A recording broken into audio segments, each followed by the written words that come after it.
গ্রামের নাম বনমালীপুর।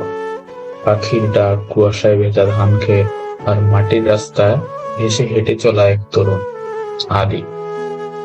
সে পাড়া প্রতিবেশীর প্রিয়, কাঁচা মাটির ঘরে আঁকা স্বপ্ন নিয়ে বাঁচে। আদির জীবনে ঝড়ের মতো ঢুকে পড়ে মেহেরিন। শহর থেকে গ্রামে বেড়াতে আসা আধুনিক কিন্তু শান্ত ও মাটির একটা মেয়ে। গ্রামের মেলা, পদ্ম পুকুরের ধারে বিকেলের আড্ডা, হাওয়ায় উড়ে যাওয়া ওড়না, সবটাই যেন সিনেমার মতো। দুজনের মাঝে গড়ে ওঠে নীরব একটা টান। আদি ভালো বাঁশি বাজাতে পারত। আদি চুপি চুপি মেহেরিনের জন্য বাঁশির সুর তোলে, আর মেহেরিন চুপি চুপি ওকে দেখে। আদি মনে মনে মেহেরিনকে পছন্দ করতে শুরু করে। মেহেরিনও বুঝতে পারে যে আদি তাকে লাইক করে। মেহেরিনও আদিকে লাইক করত, বাট কেউ কাউকে বলার সাহস পেত না। এইভাবে চলতে থাকে। একদিন বিকেলে পদ্ম ফুল ভরা পুকুরে মেহেরিন বসেছিল। তখন আদিও আসে ওখানে। মেহেরিন অনেক সাহস করে আদিকে বলে, আদি, শহর আর গ্রাম আলাদা হলেও হৃদয়ের ভাষা তো এক।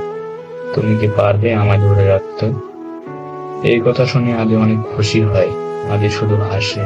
সে জানে শহরের মেয়ের মন জয় করা সহজ না, কিন্তু ভালোবাসা যদি খাঁটি হয়, দূরত্ব কোনো ব্যাপার না।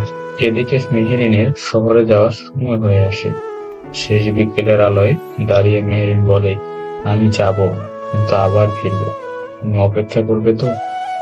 আদি বলে, আমি তোমাকে সবসময় মনে রাখবো, আর সারাদিন অপেক্ষা করতে পারবো। কথা বলতে বলতে দুজনেরই চোখ ভিজে যায়। মেহেরিন বিদায় নিয়ে চলে যায় শহরে, আর আদি গ্রামে থেকে যায় এই আশায় যে তার মেহেরিন একদিন ঠিক আসবে। এইভাবে 1 বছর কেটে যায়। 1 বছর পর ঠিক সেই পুকুর পাড়ে মেহেরিন ফিরে আসে, ঠিক যেমন কথা দিয়েছিল। তারপর শুরু হয় তাদের জীবনের নতুন এক অধ্যায়, যেখানে ছিল বিশ্বাস, সম্মান আর অফুরন্ত ভালোবাসা।